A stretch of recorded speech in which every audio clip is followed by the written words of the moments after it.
Alice's favorite kind of day. How do you begin to describe someone who is larger than life? Someone who meant so much to so many people, who touched so many lives every day of her life. There are not enough words to describe what Alice meant to each of us. Alice was a wife, a mother, a grandmother, a sister, an aunt, a neighbor, and a friend. Alice was my aunt. She and my mom, Anna, were sisters. Clayton and family, on behalf of Ann's family, we would be remiss if we didn't honor our wonderful Aunt Alice on this day of celebration of her life for the countless number of ways in which she was always there for us and did for us. Over the years, as my 7 brothers and sisters and I grew up, Alice was there with a helping hand.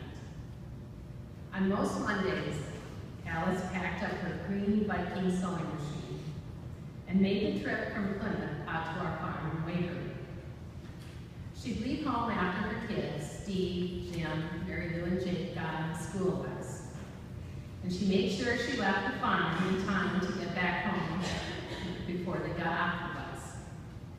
There at the farm, her hours were filled with mending blue jeans, patching shirts, measuring, cutting, and sewing dresses for my sisters and I and Mom, and even out in the garden, helping my mom pick vegetables and fruits.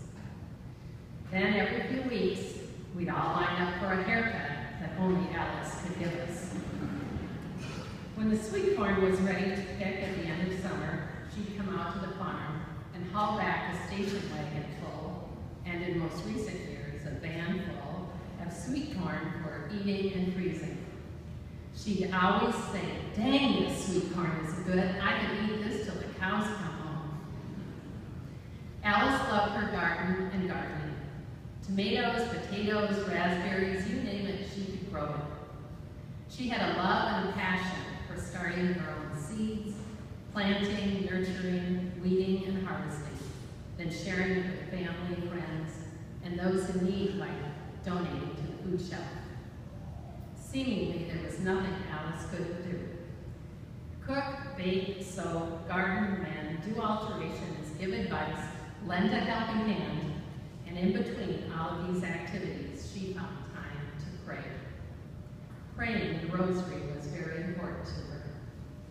She was always the first to show up when someone was in the hospital to offer support to the family and say a prayer. If you needed advice on how to get out of stain, how deep to plant something, needed a hem let down or a seam taken in, or were in need of a recipe, you would simply go ask Alice. She had an answer, a solution, or a prayer for everything.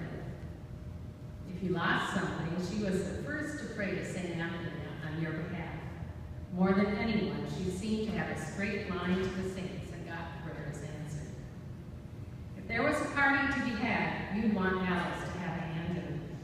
Bringing people together for celebration and sharing was one of the many joys of her life, and she was exceptional at making it happen. We'll never forget those January birthday parties. A party just wasn't a party without Alice. As well, she always made you feel welcome to just come by for dinner or stop by for a short one. You always knew where you stood with Alice. She told it to you straight up, whether you wanted to hear it or not. Like the time I was about 12 or 13 and she was measuring me for a dress that she was going to sew for me, she said, "You know, I think God was going to make you a boy until he got to the bottom parts."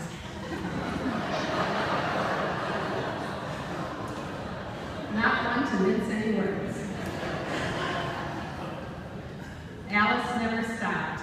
Up until the last couple of months, she still walked for 3 miles a day, every day, no matter what the weather. She kept up her beautician's license and continued to do her customers' hair, whether they came to her or she went to them. Again, up until just a couple of months ago. ago. She planted her garden this spring and worked in her garden this summer. She saw the fruits of her labors in all the vegetables that were harvested over the summer and this fall. I couldn't even begin to list all the labors of love she gave for her husband, her family, and grandchildren. I just know that she was their rock, the family's matriarch, and the love of their life as well.